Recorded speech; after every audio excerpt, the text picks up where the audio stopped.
Bondade.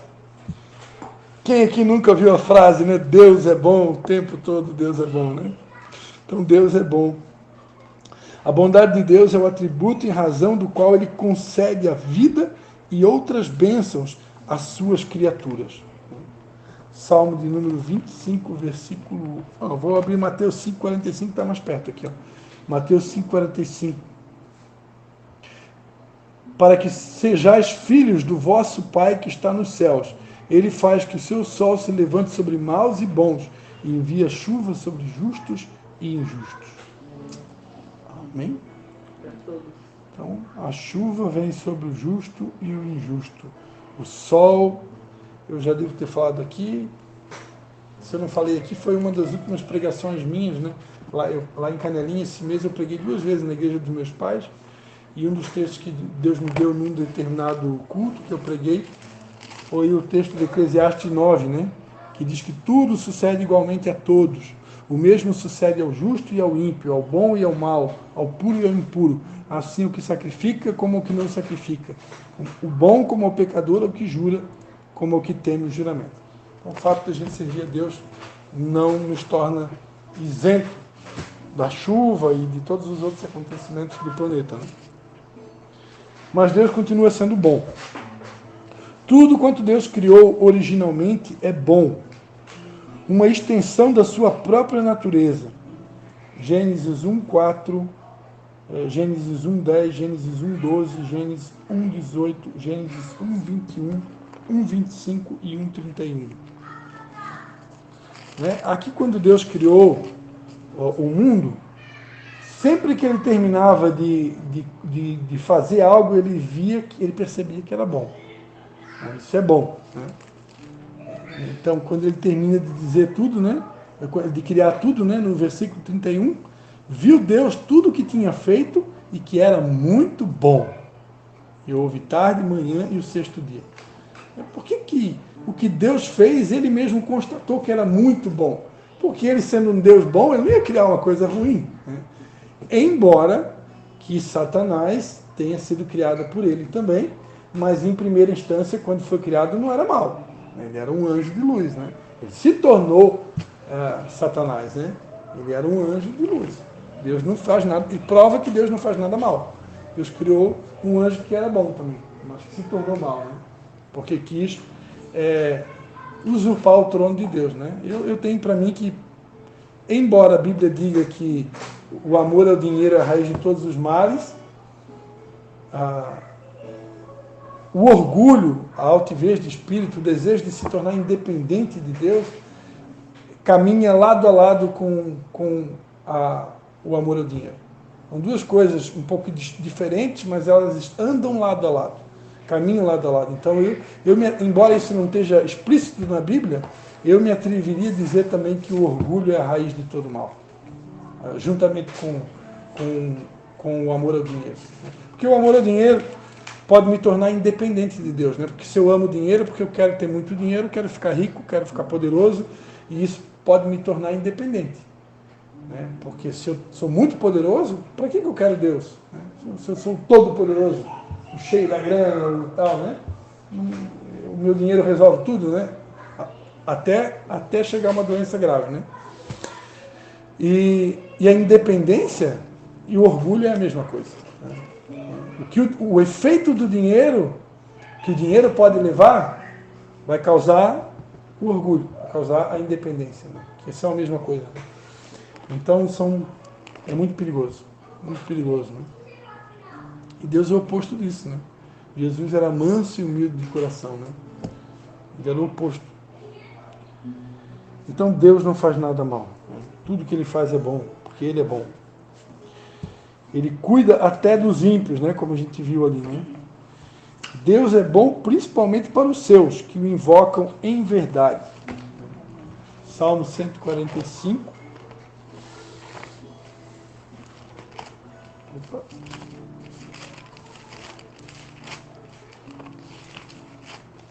Salmo 145, versículo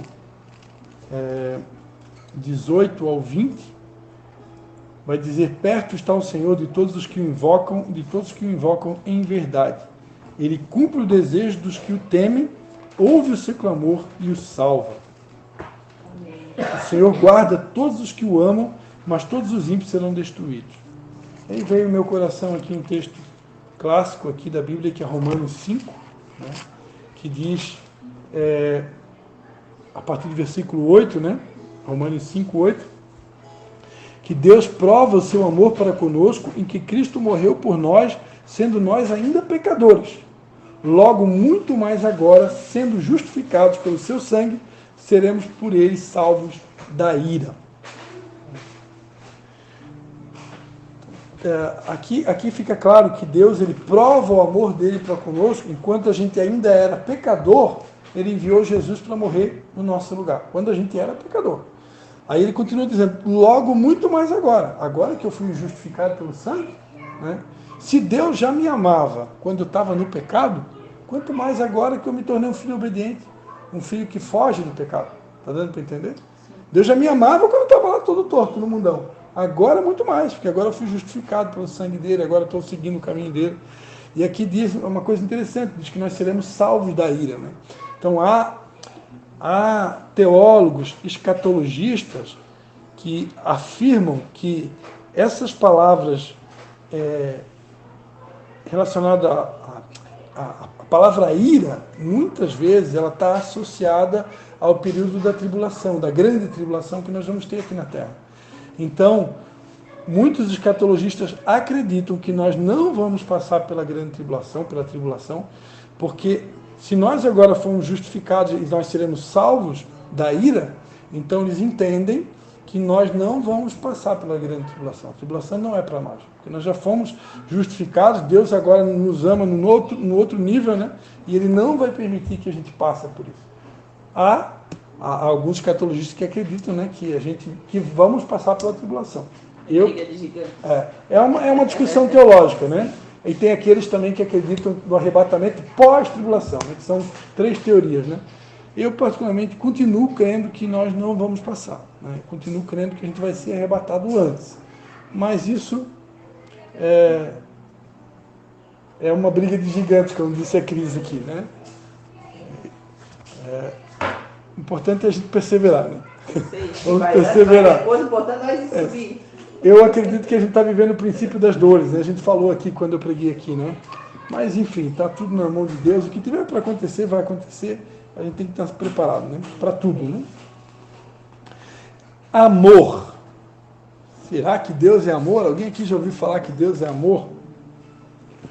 Né? 1 João 4, 7 e 8. Amados, vamos amar uns aos outros. Alguém lembra essa música? Então Deus é amor, né? Aqui no Brasil tem até um ministério, né, que hoje tem no mundo todo, né? A igreja Deus é amor, né? Deus é amor significa que Ele se doa eternamente aos outros, né? 1 João 4, 8 e João 17, 24. João 17, 24 diz aqui, né, que Pai, eu quero que onde eu estiver estejam também comigo aqueles que me deste, para que vejam a minha glória, a glória que me deste, porque me amaste antes da criação do mundo. E Jesus orando por nós, né? Orando por aqueles que ainda iriam crer nele. Então,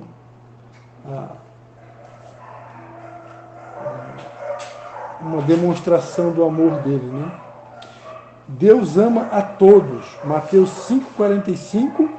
E aí Romanos 8, do 35 a 39, esse aqui também é clássico, né? Que mostra que nada pode nos separar do seu amor, né? Quem nos separará do amor de Cristo? A tribulação, ou a angústia, ou a perseguição, ou a fome, ou a nudez, ou o perigo, ou a espada. Como está escrito, por amor de ti fomos entregues à morte o dia todo. Fomos considerados como ovelhas para o matador. Mas em todas essas coisas, né? Então aqui, que nem morte, nem vida, nem anjos, nem principado, nem potestade, nada pode nos separar Aleluia. do amor de Deus, né? Que está em Cristo Jesus, nosso Senhor. Então o amor de Deus, ele é altruísta, né?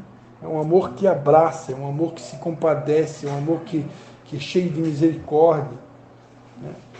É um amor que abraça ao mundo inteiro, né? Deus amou o mundo de tal maneira que entregou, que deu seu Filho unigênito, né, para que todo aquele que nele crê não pereça, mas tenha a vida eterna. É um amor que ele é composto de humanidade pecadora. Na verdade, é um amor que alcança, né, a humanidade pecadora. Né? Porque quando a Bíblia diz que Deus amou o mundo, não é o mundo no sentido de sistema. Né? Ele amou as pessoas. Deus amou a humanidade pecadora. Esse é o mundo que Deus amou. Ele deu a vida pelas vidas, né? Não foi por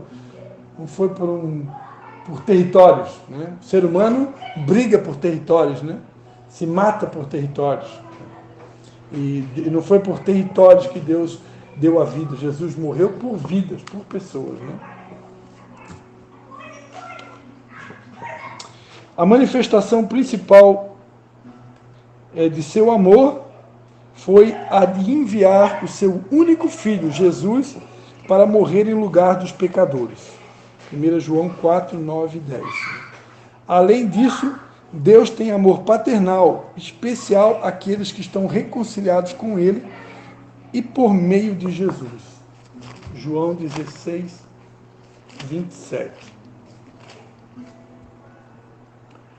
Não, o próprio Pai vos ama, visto que vós me amastes e crestes que vim de Deus. Que Jesus...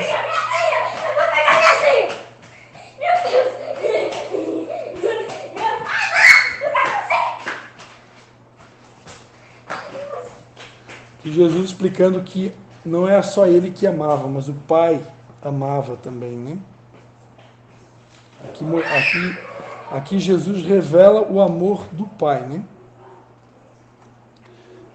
Claro que quem pagou o preço na cruz foi Jesus. Obrigado, querido. Quem morreu em nosso lugar foi Jesus. Mas o Pai precisou doar o Filho, né? Precisou doar o Filho. Ele estava sobre a tutela dele a capacidade de fazer ou não fazer, né? Tomar ou não tomar essa decisão. E ele tomou a decisão de liberar o Filho, de ofertar o Filho, de doar o Filho. E o Filho se submeteu à vontade do Pai. Mas quem ofertou foi o Pai, né? E com certeza doeu muito no coração dele ter que ter ofertado o Filho, né? Para que o mundo que nele crê não pereça, mas tenha vida eterna. Um outro texto interessante que em 1 João também fala que no amor não há medo, né? Antes o perfeito amor lança fora todo medo. Então, quanto mais eu me aproximo de Deus, se alguém aqui já teve problema com síndrome do pânico, ou com medo, ou excesso de medo, né, que está relacionado à síndrome do pânico, não que seja uma regra, mas normalmente o medo denuncia que possa ter acontecido um afastamento de Deus, né? Quando do Éden, né, primeira coisa que aconteceu, medo. Então, normalmente, torno a dizer, não é uma regra, mas normalmente o medo pode estar associado a um afastamento de Deus. E o pecado me afasta de Deus, né? E o próprio medo é considerado uma legalidade, é considerado um pecado. Né? Eu citei ainda no culto de domingo sobre Jó, né?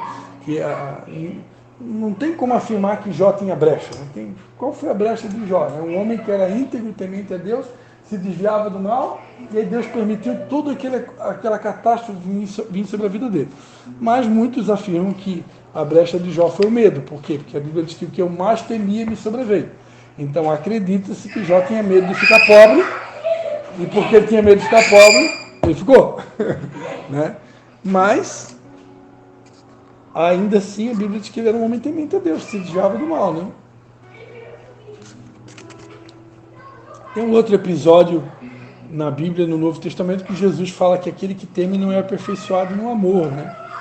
Então, eu acredito assim, ó, tem pessoas que sofreram tanto na vida, sofreram tanta rejeição, foram marginalizadas, foram perseguidas, foram discriminadas, foram caluniadas, que às vezes essas pessoas sofreram tanto que ela acaba... Pode acontecer dela desconfiar, né, dela criar uma espécie de trauma, dela desconfiar dessa grandeza do amor de Deus. Né? Então essas pessoas podem ter um pouco mais de dificuldade de receber o amor de Deus. Né? Por causa do nível de ferimentos que enfrentaram, né? nível de dor que enfrentou. Então, já viu aquele tipo de pessoa que é que nem um tipo de um porco-espinho? Já viu? Tem pessoas que nem um porco-espinho. Você vai conversar com ela, ela não deixa você falar. Ela meio que ela usa a fala como um mecanismo de defesa. Aí você quer conversar com a pessoa, ela fala o tempo todo, ela não dá uma folga. Aí você está tentando falar alguma coisa, mas não consegue. Não faz muito tempo que eu conversei com uma pessoa assim. Às vezes essa característica, ela usa a fala como uma defesa. Porque normalmente são pessoas que já foram tão feridas na vida que ela fala o tempo todo que é para não deixar você falar, porque ela tem medo que você vai falar alguma coisa que vai magoar ela. Agora, então geralmente quem tem medo não está aperfeiçoado no amor. Né? Deus quer nos levar para um nível de receber o amor dele, de se sentir tão amado por ele, onde o medo, esse sentimento vai ser totalmente abolido da nossa vida. Eu acredito que todos nós aqui em algum momento já sentiram medo, né? Nem que seja medo de fogo, medo de cair do prédio, medo de elevador, tem vários tipos de medo, né? Agora, quanto mais a gente se aproxima de Deus, mais esse sentimento vai indo embora. Né? Salmo 91, por exemplo, diz que aquele que habita no esconderijo do Altíssimo, ou seja, a pessoa que tem extrema intimidade com Deus, ela sabe que 1000 vão cair à direita dela, 10.000 vão cair à esquerda e ela não vai ser atingida. Né? Isso vale para o coronavírus também. Né? Quando veio o coronavírus, 1000 vírus vai cair à minha esquerda, 10.000 vírus vai cair à minha direita e eu não vou ser atingido. Até hoje eu não tenho constatação de ter pego esse vírus. Né? Todos os Covid têm essa. Mas Tu não estava debaixo das asas, né?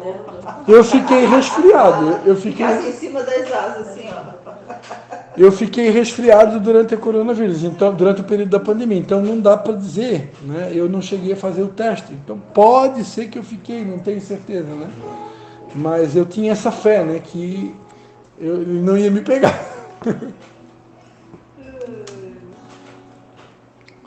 A verdade é que quanto mais próximo de Deus eu estiver, menos eu vou ter que lidar com esse sentimento chamado medo. Depois, a 15ª característica de Deus, né? Há só uma ressalva aqui, queridos, que não tem como a gente falar desse atributo de Deus sem, pelo menos, citar 1 Coríntios 13, né? Mas eu não vou ler 1 Coríntios 13, você já sabe de cor, né? E ainda que eu falasse a língua dos homens e dos anjos, né? Mas eu só quero citar um detalhe aqui, ó.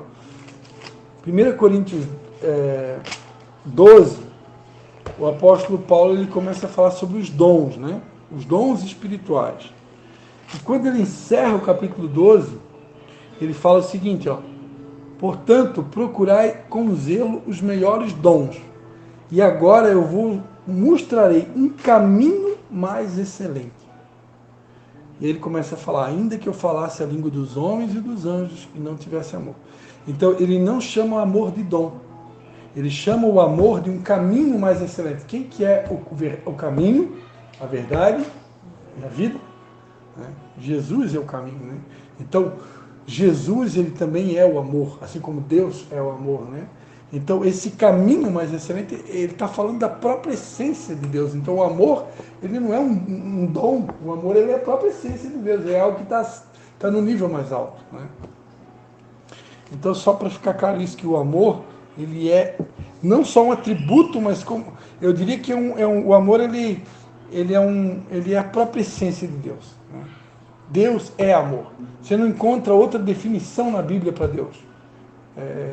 Se alguém lembrar aqui, por favor, me socorre, né? Mas eu não me lembro agora. É o único lugar na Bíblia que afirma que Deus é amor. Então, aí a gente vai aprender mais uma coisa. Que quanto mais eu conheço, aliás, um sinônimo de conhecer a Deus é conhecer sobre amor. Quanto mais eu aprendo sobre amor, mais eu aprendo sobre Deus. Quanto mais eu entendo de amor, mais eu entendo de Deus. Né? E o apóstolo Paulo chegou a orar por isso. Né? E todo mundo deve conhecer a oração de Efésios. Né? Quando Paulo vai dizer, ele ora pela igreja. Né? Eu oro para que, segundo a riqueza da sua glória, o Senhor vos conceda, né, que sejais fortalecidos com o poder pelo seu Espírito no homem interior, para que Cristo habite pela fé em vossos corações, e eu oro para que, estando arraigados e fundados em amor, possais perfeitamente compreender com todos os santos qual seja a largura, o comprimento, a altura, a profundidade, e conhecer o amor de Cristo que excede todo entendimento, para que então sejais cheios de toda a plenitude de Deus. Quando é que eu vou ser cheio de toda a plenitude de Deus? Quando eu conhecer o amor. Quanto mais experiências eu tiver com o amor de Deus, a ponto de conhecer a largura, a altura, a profundidade, ou seja, as dimensões desse amor, né? Mais cheio desse amor eu vou ser, mais cheio de Deus eu vou ser. Então, veja que como é interessante isso daqui. Ó. Eu posso e devo, nas minhas orações, pedir, Senhor, revela mais o teu amor. Né? Me ensina mais sobre o teu amor. E automaticamente, eu fazendo esse tipo de oração, em outras palavras, eu estou dizendo, Senhor, eu quero te conhecer melhor. Quero te conhecer, né? Porque Deus é amor, amém? Então, aqui o que eu fiz questão de frisar, porque esse atributo aqui, ele é a própria essência de Deus, né? Mas está como atributo também, é um fruto do Espírito, né? O amor, né?